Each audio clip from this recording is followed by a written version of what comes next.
Hello, this is a brief lecture on ET tubes and their presentation in ICU chest films.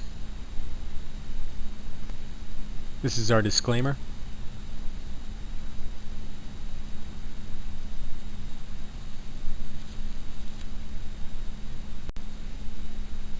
ET tubes are common in the ICU. They're often placed to protect or control the airway in patients who are comatose or non-responsive, and this provides an avenue of oxygenation or ventilation in these patients. Chest x-rays are often done after the placement of an ET tube. This is to verify placement, but also rule out any iatrogenic complications. Verifying placement is important because 15% of ET tubes may be malpositioned when placed by non-experienced providers. We'll cover some of the basic airway anatomy: trachea, the main bronchi, and the carina. On the left is a computerized diagram of these structures, and on the right is a chest film, which is normal. Start with the trachea on the computerized diagram. It runs from superior to inferior. And on the chest film we see it as a hypodense column or a cylindrical lucency in the midline, running again from superior to inferior. Then the left main bronchus, and seen on the chest film, it's a curved hypodense column, curves into the left lung field, as shown here. And the right main stem bronchus. And on the chest film, it also appears as a curving hypodense column, although in this example it's not quite as visible as on some other films you may see. And the carina, approximately located here on the chest film. This is a cartilaginous structure which runs from anterior to posterior and divides the trachea into the left and right main stem bronchus.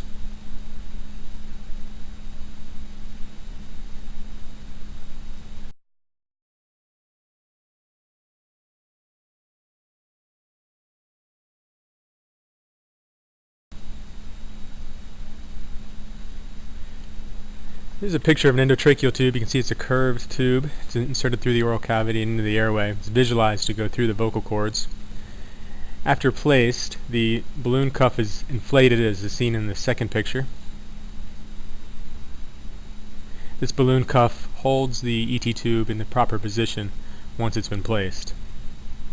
Here's a close-up view of the balloon cuff. You can also see the radiodense stripe running down the midline of the tube. This helps to differentiate the ET tube from other structures on a chest x-ray. Again, chest x-ray is often taken to verify placement after the ET tube has been placed. You want to verify that the ET tube is within the trachea. To do that, you're just going to want to see that the ET tube overlies the hypodense column of the trachea. And you're also going to want to verify that the tip of the ET tube is within 5 to 7 centimeters of the carina. Sometimes the carina is not visible in a chest film. You can approximate its location by looking for the T5, T6, and the T6, T7 disc spaces. We'll quickly show you how to estimate the location of the carina. On the left in the computerized diagram, you see highlighted in blue is the T1 vertebral body. And this reminds us that the T1 vertebral body attaches to the first rib. The first rib attaches to the superior aspect of the T1 vertebral body. Using this information, we can find the vertebral bodies below T1. So here's a normal chest film again. We can see the left and right main stem bronchi and estimate the carina that way. If this wasn't immediately visible, we could go to look for the first rib anteriorly and then find the second rib. Using the second rib, we follow back to find T2 and then count down the vertebral bodies, T3 and T4, T5, 6, and 7. That way we've localized the T5, T6, and the T6, T7 disc spaces. And as we see in this example, the carina does indeed lay in an approximate position of the T5, T6, or T6, T7 disc spaces.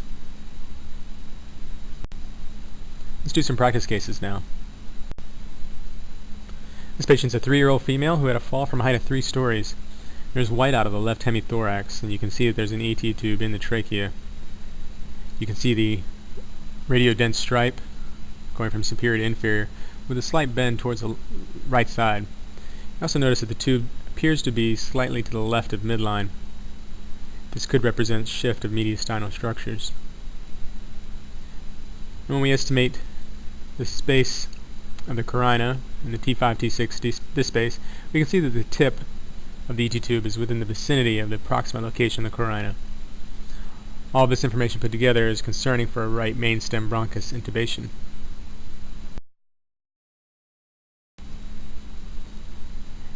In a right mainstem bronchus intubation, the ET tube will follow the course of the right mainstem, and we may see a pacification of the contralateral lung field. That's due to atelectasis most likely, although in a case such as this, you'd have to be concerned for hemothorax due to trauma. In atelectasis, although not always seen, it can be seen in a mainstem bronchus intubation. It's due to collapse of the contralateral lung. You may also see elevation of that diaphragm, the contralateral diaphragm, and you can see mediastinal shift towards the collapsed lung. So our second case is a 75-year-old male who was intubated following cardiac arrest. We can see an ET tube here with the radiodense stripe. Again, it's curving to the right, so we may initially think that this could be a mainstem bronchus intubation. However, we notice that there is a secondary hypodense column superior to the ET tube that appears to be separate from the ET tube, and this would be the right mainstem bronchus. So then the question is, where is the ET tube? We can also see that there is a oval hypodensity near the tip of the ET tube. This of course represents the cuff. And we see what's an enteric tube, or perhaps a Dobhoff tube, next to the ET tube and appears to terminate at the cuff. We may also see distended stomach here. All this information taken together is concerning for an esophageal intubation.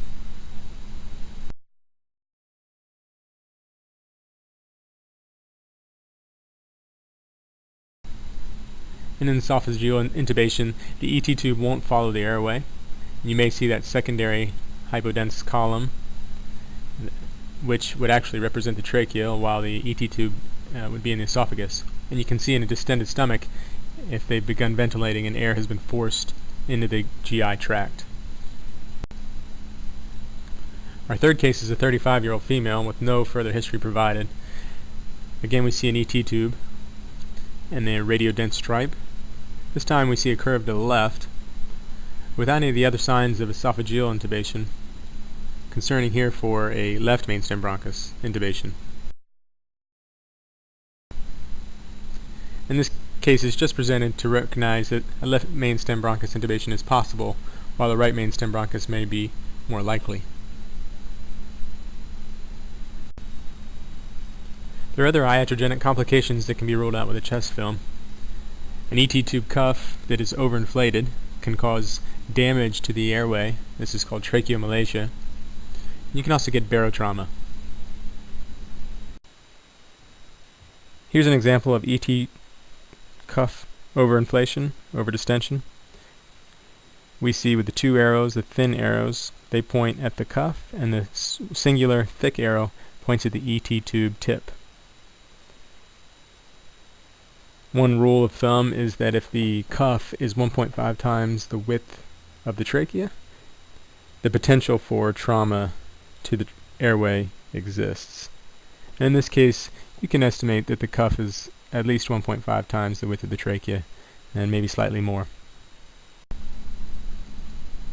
So in this case, the ET tube appears to be too high in the airway, and the cuff appears to be overinflated.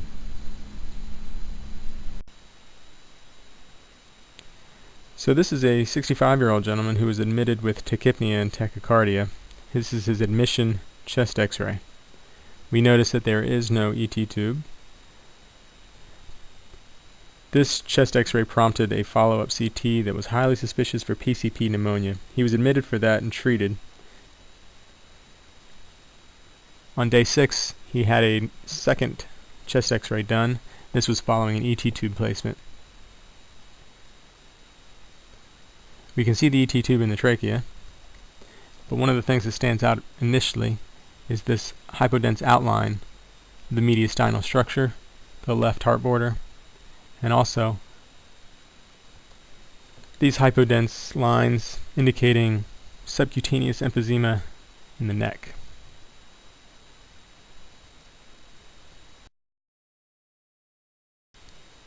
This is a form of barotrauma. This is pneumomediastinum. Again, we saw a hypodense outline of the mediastinal structures. Specifically, we saw an outline of the left heart border. We also saw subcutaneous emphysema. We saw it in the neck bilaterally.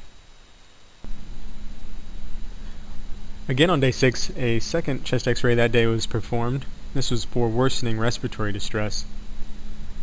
We can see the E2 tube is still in the trachea. When we look at the mediastinal structure, we see that the pneumomediastinum appears to be resolving, although not completely resolved.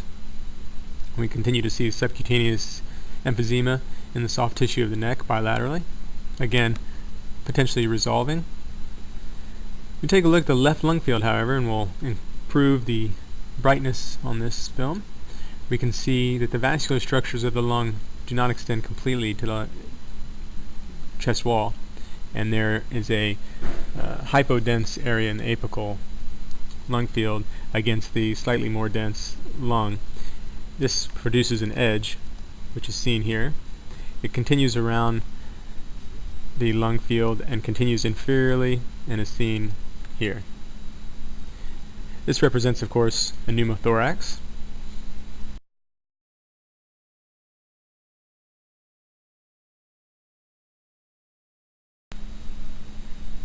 This is, of course, pneumothorax. This is a complication of ET tube placement and represents barotrauma. The pulmonary vasculature can be seen not extending all the way to the chest wall, and you can see that edge, which is produced by the empty thorax against the slightly more dense lung. So, again, ET tube is very common in the ICU. The chest x-ray is used to verify placement. You want to verify that the tip is within 5 to 7 centimeters of the carina. And the carina can be estimated by finding the T5, T6, and the T6, T7 disc spaces. You also want to rule out other complications such as overextension of the cuff and barotrauma, as shown in previous examples.